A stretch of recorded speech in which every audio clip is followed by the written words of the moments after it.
Hello everyone, welcome to the show. My name is Amanda Ostrander. I am a teacher-turned-homeschool mom, and this is Raising A to Z, a place where we talk about all things homeschooling.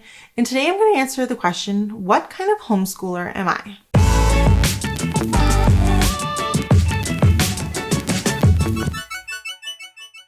So I've been asked several times, like, what kind of homeschooler are you? Are you like a Charlotte Mason homeschooler? Are you more of a classical homeschooler? Like, what kind of an unschooler? Like, what kind of homeschool approach do you guys follow in your home? That's a great question. I'm more than happy to share it.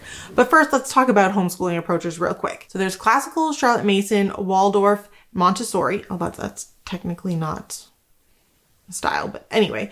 There's also school at home, unit studies, unschoolers, radical unschoolers, and eclectic.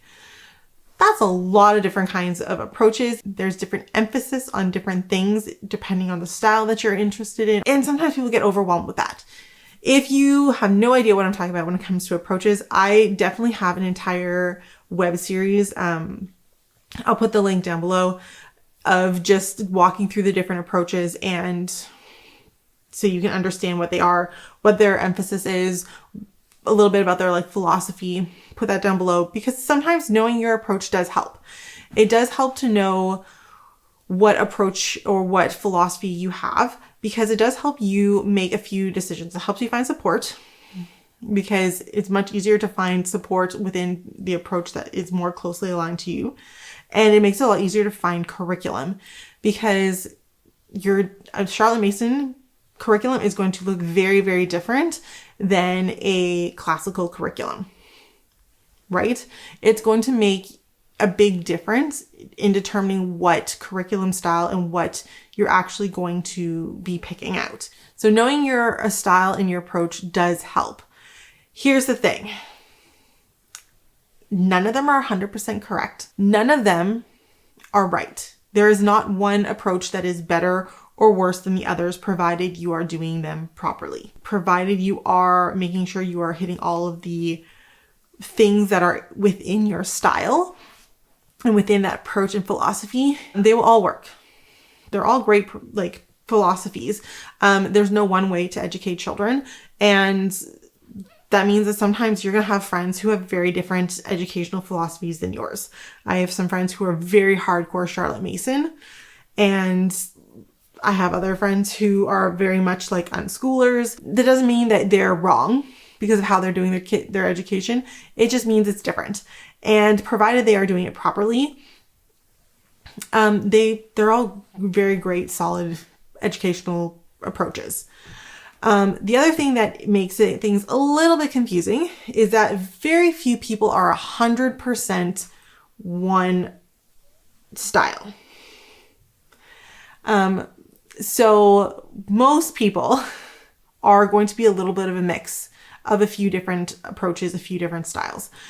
So that can kind of confuse people, because they're like, well, I really like that, and I really like kind of that, but they don't really fit in my Montessori approach to homeschooling. That's okay.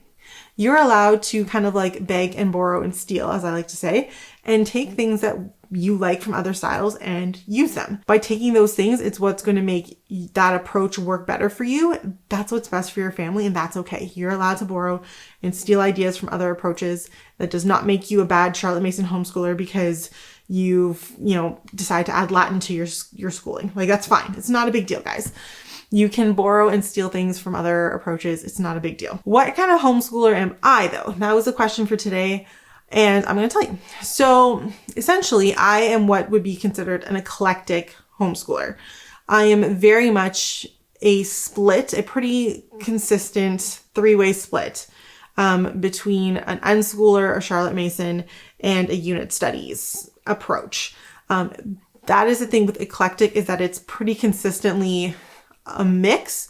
Whereas if you kind of tend to fall towards one program or one approach, 80 or 90% of the time, then that would kind of be your style. But when you're eclectic, like I am, it means that you are heavily using multiple styles or a very good split across the styles. So what does this mean for me as an eclectic homeschooler versus other styles? So I'm heavily influenced with Charlotte Mason unschooling, and unit studies. So how does that work and look in our family? So I do tend to look for Charlotte Mason curriculum. I do want my kids to have a very solid foundation in language and math.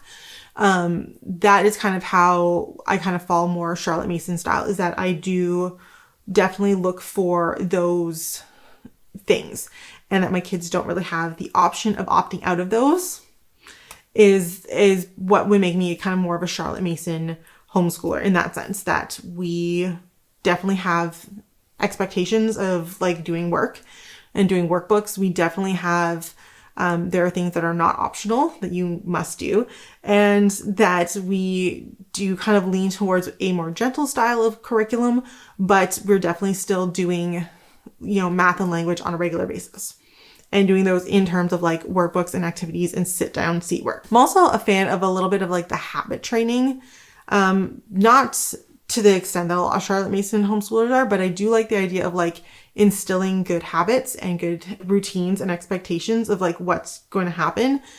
So we do a lot of that, like through having like a bit more of a structured routine. We have kind of dedicated chore times. We have quiet time every afternoon where there is like independence, but also like a structured time for them to go and do whatever they want.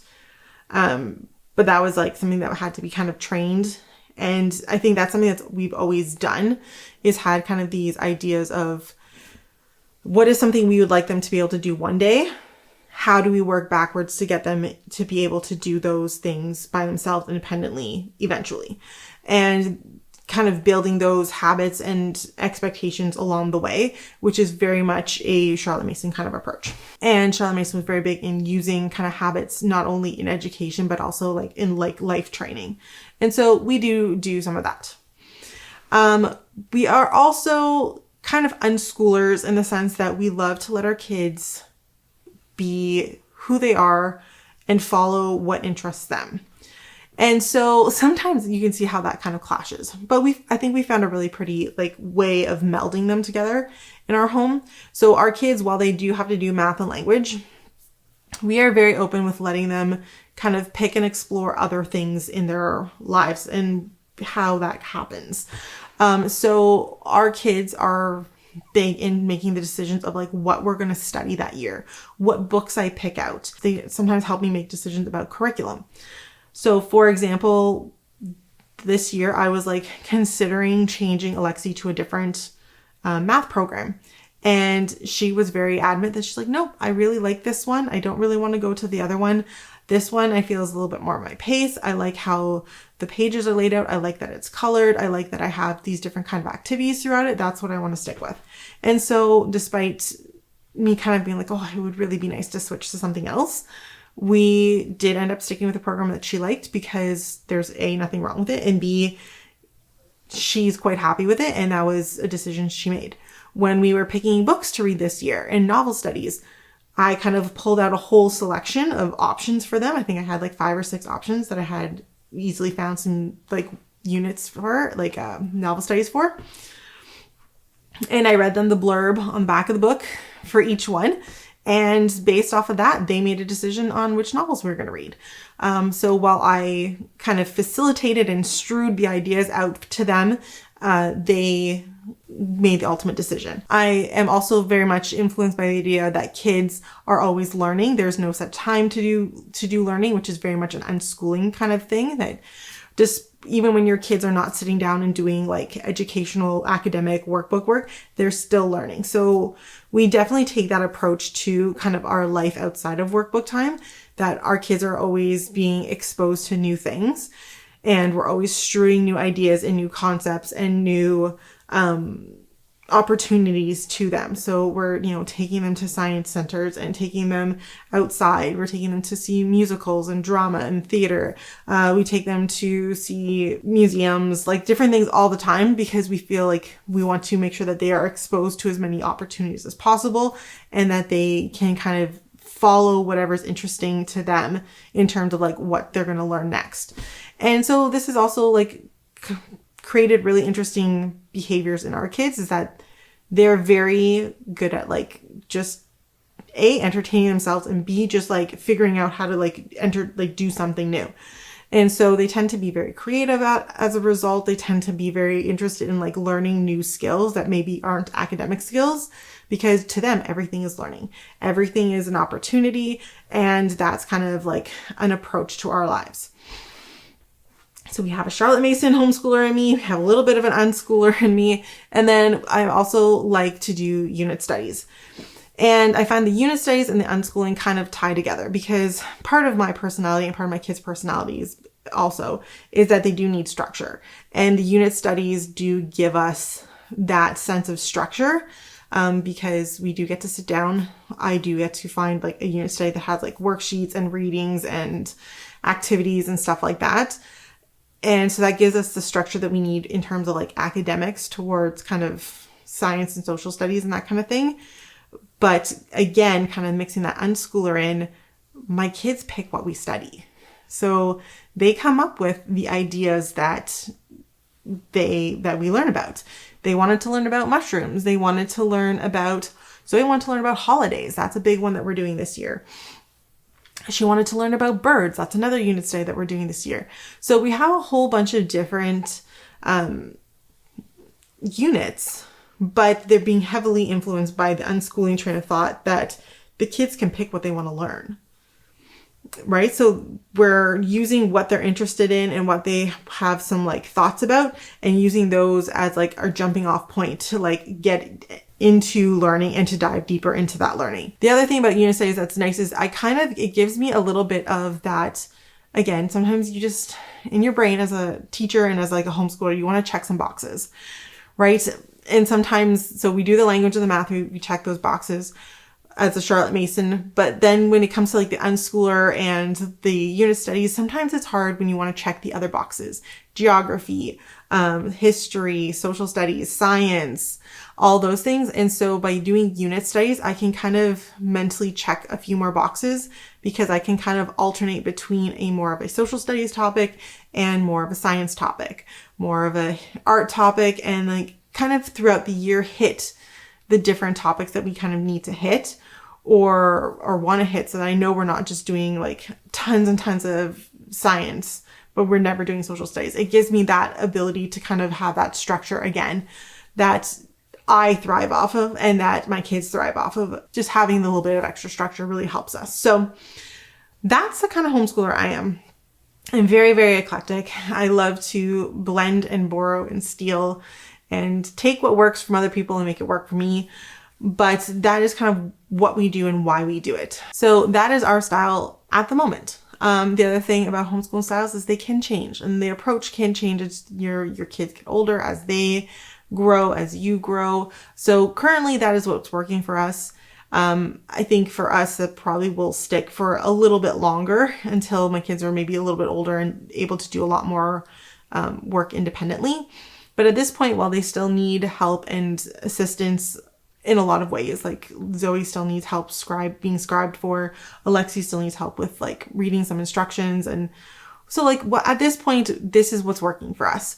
And this is what we're going to continue until it no longer works for us. And then we'll like try something new. And sometimes it just means shifting our expectations or a few different aspects. And sometimes it means throwing everything out the window and trying again. But for now, this is what is working for us. And that's why I'm very much happily a eclectic homeschooler. So thank you so much for watching. I would love to hear what kind of homeschoolers you are. Leave a comment down below.